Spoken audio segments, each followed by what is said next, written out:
Another day, another for mom duty. Ang video natin ngayon ay kung paano ko piniprepare yung mga pagkain ng aking mga 4 babies. Hello!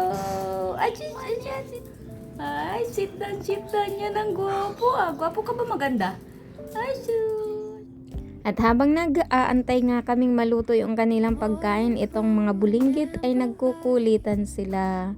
Ayan, ang haharot, ang liligalig na din. At habang ang mga ito ay nagkukulitan, itong isa naman dito ay walang pake, tulog lang siya. Bahala daw kayo dyan. Ayan, tamang tambay muna sila. Ito si Jefferson. Ay, Jefferson. Boss yan, Tan. Boss yan. Tumukuloy na yung kanilang foodie.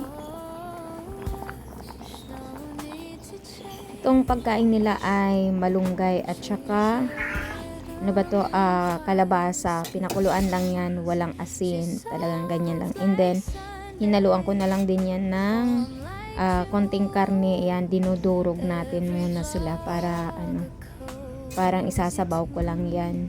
Tapos, hinaluan ng yung pet fuel at saka yung virgin coconut oil para sa coat nila. At hinaluan din natin ng konting kanin.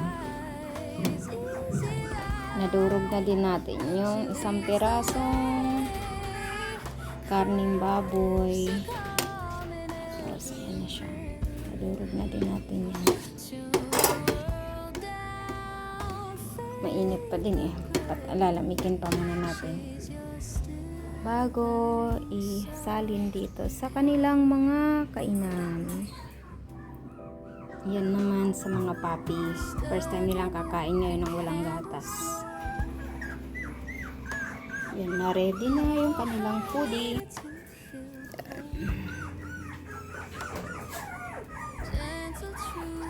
Ito para naman doon sa 3 balbon.